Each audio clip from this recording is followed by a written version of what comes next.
Glenn with the Toy Temple, and today I thought let's do a nifty nostalgic toy review of the Total Heroes Steel. And this action figure looks super cool. I always like Steel. I don't know what it is about him. It's just, he looks like a robot. I know he's not, but follow me here. He looks like a robot. Big Superman symbol right there on the chest. He's got the big red cape. The big hammer, that's a big selling point for me. This action figure came out in 2014, so, you know, I don't have nostalgia towards this particular toy, but I do have nostalgia for the characters, so it totally counts. Plus, it's my show, so, you know, who's going to tell me differently? On the back, you can see Hawkman, Batman, and Superman. I wasn't keen on getting those. I was keen on getting me some Steel. His real name, Dr. John Henry Irons. His affiliation is the Supermen of America / Justice League. And more stats, you know, steel, metal, super strength, whatever. But we're gonna open this figure up right now, and he looks really angry. He does brush. Looks like he flosses too. Look how white those teeth are. Let's open this up. Take a look. And you know, on this show, ooh, it's cloth. I didn't know that. And you know, on this show, we hate packing. But this one seems very reasonable. Let's get that packing out of the way. Let's take the hammer out first. Ooh, it's got some weight to it. I like that. And fly away. Yeah. All right. It looks pretty cool. The first thing you're going to notice is the hammer slides down his arm. His hand doesn't grip it very well, but that's okay. He can still pose.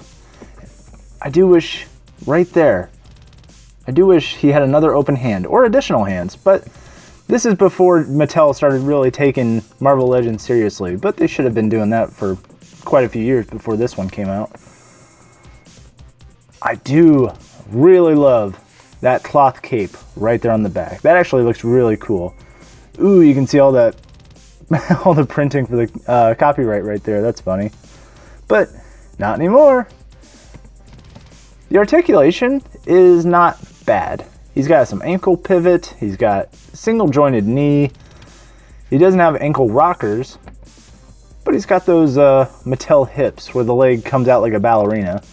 Thankfully, it's restricted by this little metal tube.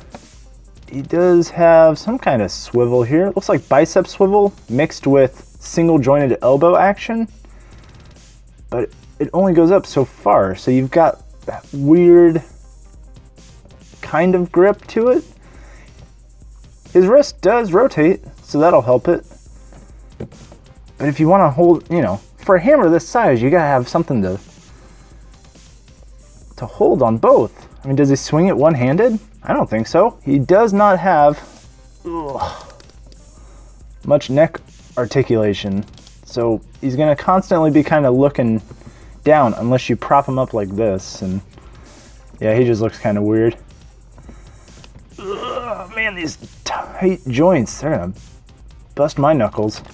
While I'm not nostalgic for this particular action figure, I think it'll be a while before the Multiverse line puts out a decent Steel. And this one was just right for me. It fit a lot of the criteria, and in fact, it fit alongside some other Multiverse figures.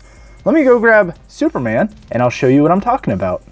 So now I've got John and Clark out here with their big Superman goodness, and I like both of them. They scale very well together. I'm very happy with picking him up. You can see that they've improved on the articulation, especially with this most recent release of Superman compared to 2014, but they did get rid of that cloth cape, and I think that's what's going to hold back this one for future releases. Plus, you know, no red undies. All in all, I give it a 3.5 out of 5. I really like it. It's a great figure. Pick it up if you see it cheap on eBay or, you know, a trade show, wherever. It's great. Make sure you get that hammer. The hammer looks pretty good.